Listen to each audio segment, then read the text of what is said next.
2020년 11월 7일 토요일, 오늘은 룻기 2장 3절부터 7절까지 말씀입니다. 룻이 가서 베는 자를 따라 밭에서 이삭을 줍는데 우연히 엘리멜렉의 친족 보아스에게 속한 밭에 이르렀더라.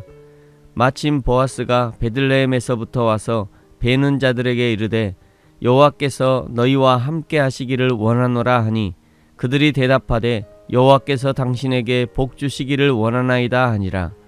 보아스가 베는 자들을 거느린 사환에게 이르되 이는 누구의 소녀냐 하니 베는 자를 거느린 사환이 대답하여 이르되 이는 나오미와 함께 모압 지방에서 돌아온 모압 소녀인데 그의 말이 나로 베는 자를 따라 단 사이에서 이삭을 줍게 하소서 하였고 아침부터 와서는 잠시 집에서 쉰 외에 지금까지 계속하는 중이니이다. 아멘. 시어머니를 봉양하고자 하는 며느리 룻의 충심을 들은 시어머니 나오미가 룻의 이삭 줍기를 허락해 줍니다. 그리고 첫 이삭 줍기에 2장 1절에서 언급했던 유력한 자 보아스의 밭으로 가게 되는데 그것을 3절은 그 많은 밭 중에서 우연히 보아스의 밭으로 갔다라고 말씀합니다. 그리고 이어지는 4절은 마침 보아스가 그 밭에 왔다고 알려줍니다. 룻의 입장에서 보면 우연히 보아스의 밭으로 갔고 마침 보아스가 그 밭에 오게 된 것이지만 그러나 하나님 편에서는 룻을 위해 미리 준비하신 기회였습니다. 그러므로 여기서 우연히 마침이라고 표현한 것은 앞으로 발생되는 일이 사람의 계획과 노력과 의도치 않은 우연에 의한 것이 아니라 오직 하나님의 섭리에 의한 것임을 역설적으로 강조하고 가르쳐주고 있는 것입니다. 단언하건대 세상에 우연이라는 것은 없습니다. 설령 사람들의 눈에는 우연처럼 보인다 할지라도 세상 모든 것에는 하나님의 세밀하신 계획이 포함되어 있는 것입니다. 그래서 잠언 16장 9절에 이렇게 말씀하셨죠. 사람이 마음으로 자기의 길을 계획할지라도 그 걸음을 인도하시는 자는 여호와시니라. 아멘.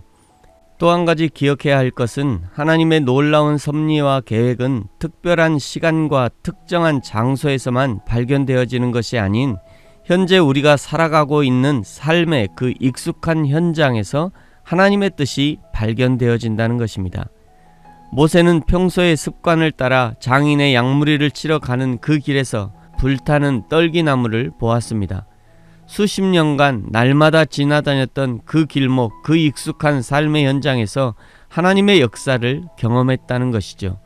출애굽기 3장 1절 2절 말씀, 모세가 그 장인 미디안 제사장 이드로의 양무리를 치더니 그 무리를 광야 서편으로 인도하여 하나님의 산 호렙에 이르매 여호와의 사자가 떨기나무 불꽃 가운데서 그에게 나타나시니라.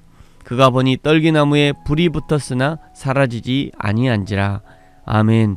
하나님이 다윗을 부르신 것도 다윗이 목동이라는 일을 충성스럽게 감당하고 있을 때 그를 불렀습니다. 사무엘상 16장 11절 말씀, 또 사무엘이 이새에게 이르되 내 아들들이 다 여기 있느냐? 이새가 이르되 아직 막내가 남았는데 그는 양을 지키나이다. 사무엘이 이새에게 이르되 사람을 보내어 그를 데려오라. 그가 여기 오기까지는 우리가 식사 자리에 앉지 아니하겠노라. 그러므로 우리를 향한 하나님의 뜻은 항상 현장에 있다는 것을 기억해야 합니다. 오늘 내가 서 있는 그 자리가 사명의 자리이고 오늘 나를 보내신 그곳이 사명의 자리입니다. 목회자 선교사만 사명자가 아니라 하나님의 보내심을 인정하는 모든 사람이 사명자입니다. 그러므로 나를 보내신 그 모든 현장에서 하나님 사랑, 이웃 사랑을 실천할 수 있어야 하는 것이 우리의 사명입니다. 하나님의 정확한 계획과 시간표에 보아스가 룻을 보게 된 것이고 룻에 대한 정보를 얻게 됩니다.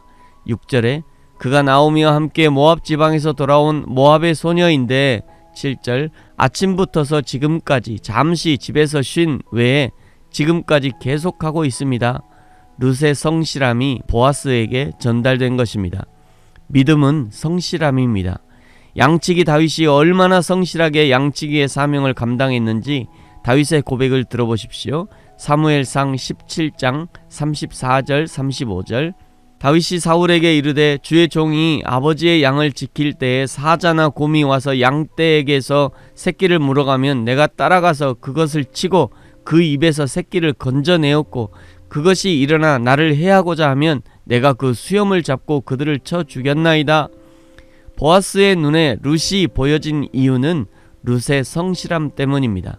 뿐만 아니라 보아스도 하나님의 율법의 유력한 자, 즉 성실한 사람이었기 때문에 룻의 성실이 보여진 것이죠.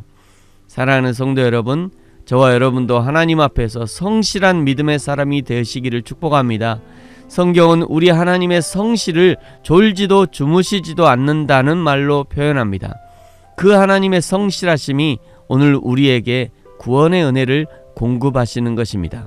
하나님의 성실하심을 닮아 우리도 날마다 성실함으로 하나님을 예배하며 하나님의 영광을 위해 쓰임받는 성실한 믿음의 사람들이 되시기를 예수님의 이름으로 축복합니다. 아멘.